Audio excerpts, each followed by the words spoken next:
Grabe mga ka-90s, nasa strawberry farm tayo ngayon. Napakaraming bunga. At dahil uso yung strawberry ngayon mga ka-90s, pumunta kami sa Baguio para mag-strawberry picking. Tinikman ko na nga pala yung mga strawberry dito mga ka-90s, napakatamis at napakasarap. Sarap. Wow! Kasama ko nga pala yung mga tropa ko dito, si Kuya Dave, si Aris at si Jam. Ito nga pala yung kukunin namin strawberry guys oh. Napakalaking bunga. Medyo makulimlim nga pala dito mga 90s. Tingnan nyo yung ulap dito. Mukhang uulan pa ata. Bago nga kami mamimitas ng mga strawberry, magpapaluto tayo ng tanghulu. Dito pa lang sa labas mga 90s naakit na ako sa mga strawberry. Kaya magpapagawa tayo ng tanghulu. Ayan, napakabilis ginawa. At syempre, titikman ko na. Grabe, napakulutong. Alam, muntik na ako nahulog sa'yo.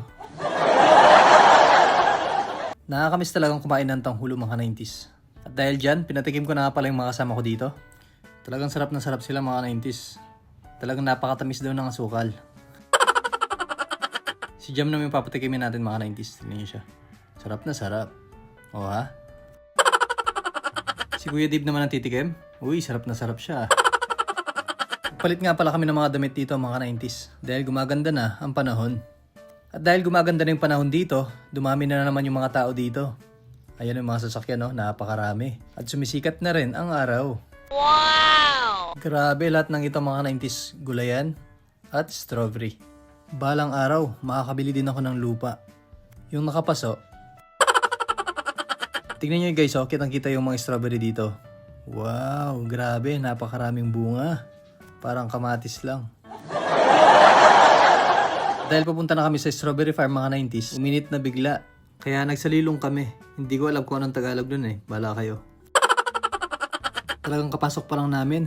Grabe, napakaraming strawberry. Nagpatulong nga pala ako kay ate dito. Dahil bibili ako ng mga strawberry. Yan, pinagpipili na ako ni ate. Sabi ko naman sa inyo, makakabili din ako ng lupa. Yung nakapaso. Kaso hindi pala siya nakapaso mga 90s, plastic lang. Pwede na yan. Basta ang importante, nakabili na ako ng lupa. At meron ng halaman. Syempre, strawberry pa. Ang yaman ko na, no? At dahil nag-start na kami manguha ng mga strawberry mga 90s, mamimili tayo yung hinog, syempre. Dito sa napuntahan ko na to, medyo napagpilian na. Kaya nakuha na yung mga hinog dito. Ito lang nakita ko mga 90s oh, maliit na strawberry. Pero syempre, bago ang lahat, titikman muna natin. Habang wala pa yung may-ari. Grabe, napakatamis pala. At syempre, papakita ko yung mga ibang strawberry. At syempre, ito, nakakuha na ako ng masarap na strawberry. Red na red at malaki. Tikiman time. Sabi ni ate, bawal daw kumain dito, pero pwedeng tumikim. Syempre, tumitikim lang naman ako mga 90s. Tingnan nga natin yung medyo hinog. Asim. Hindi rin nakatingin si ate.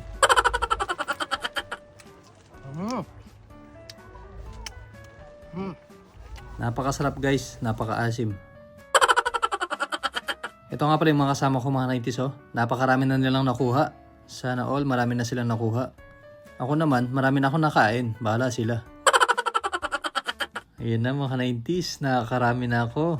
Nagseryoso na nga pala akong kumuha dito para mapuno na aking basket. Kung kasama ko lang si BBKL dito, talagang tuwan-tuwa siya dito. Sigurado, minukbang niya na lahat to. Uy, ang dami ko na nakuha.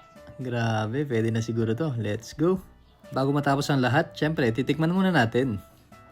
Tikiman time. Grabe, unang kagat pa lang, napakatamis. Pangalawang kagat naman, ang asim. Pangatlong kagat, di ko na malasahan sa sobrang sarap. Grabe, sobrang nag-enjoy ako dito. Ang dami namin pinamili. At syempre, uuwi na kami ng Pampanga.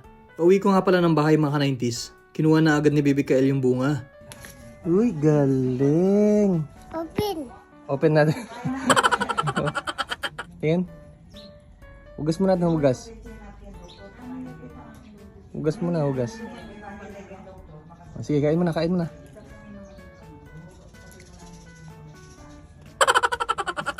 Sarap. Asin. At dahil meron pa natira dito, kinuha na naman ni Baby Kael. Tikman mo, tikman. Tikman mo na. Uy, ito sarap. Masarap, bebe. Walang hugas-hugas oh. Smile ka dito, smile. Smile. O paano, hanggang dito lang tayo. Bye guys!